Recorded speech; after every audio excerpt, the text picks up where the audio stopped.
നമസ്കാരം, തുഞ്ചൻ വിഷൻ അപ്ഡേറ്റ്സിലേക്ക് സ്വാഗതം. Family wedding centre.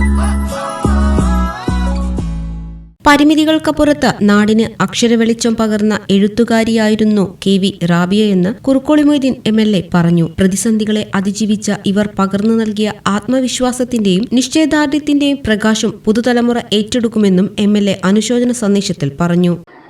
Malappuram ജില്ലയിലെ തിരുവങ്ങാടി സ്വദേശിനിയായിരുന്ന KV റാബിയ നമ്മോട് വിട പറഞ്ഞിരിക്കുകയാണ്. റാബിയ ജീവിതകാലത്ത് ഒരു ഇതിഹാസമായിരുന്നു. ആ സഹോദരി ഇന്നൊരു ചരിത്രമായി മാറിയിരിക്കുകയാണ്. രാജ്യത്തെ ഒരു വലിയ പുരസ്കാരവും നേടിക്കൊണ്ടാണ് ഈ യാത്ര. അംഗപരിമിതി ഏറെ ഉണ്ടായിട്ടുണ്ട്.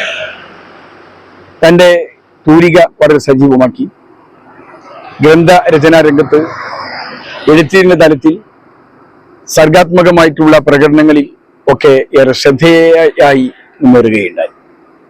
അതിനേക്കാളൊക്കെ അപ്പുറം ജീവകാരുണ്യ പ്രവർത്തന രംഗത്ത് അവർ നടത്തിയ ഇടപെടലുകൾ ചെറുതല്ല. അങ്ങനെ തൻ്റെ പരിമിതികളൊന്നും സാമൂഹ്യ സേവന ജീവകാരുണ്യ പ്രവർത്തനങ്ങൾക്ക് തടസ്സമില്ലെന്ന് തെളിയിച്ച് പരിമിതികളെ ഒക്കെ മാറ്റി നിർത്തി ശാരീരികമായ എല്ലാ യോഗ്യതകളുമുള്ള ആളുകളെക്കാൾ സജീവമായി നല്ല സാന്നിധ്യമായി സമൂഹത്തിന് മുമ്പിൽ നിറകുടമായി അവർ വിചാരിച്ചു. ഇന്നവർ ചരിത്രമായിരിക്കുക. ആ വിയോഗത്തിൽ എല്ലാ വേദനകളും പ്രകടിപ്പിക്കുന്നു. അവിടെ സംതൃപ്ത കുടുംബാംഗങ്ങളെ എന്റെ ദുഃഖവും അറിയിക്കുന്നു, എല്ലാ അനുശോചനവും അറിയിക്കാൻ സമയമുള്ളത്. ടീച്ചറെ, ഇത് നമ്മുടെ ഫാമിലിയിലെ വെഡിങ് ഫെസ്റ്റിവൽ ആണ്. നമ്മുടെ ഫാമിലിയിലെ കല്യാണം. ഫാമിലിയിൽ കല്യാണമാണ്. ഗംഭീരമായ കളക്ഷനോടെ കല്യാണത്തിനൊരുങ്ങി ഫാമിലി വെഡിംഗ് സെന്റർ.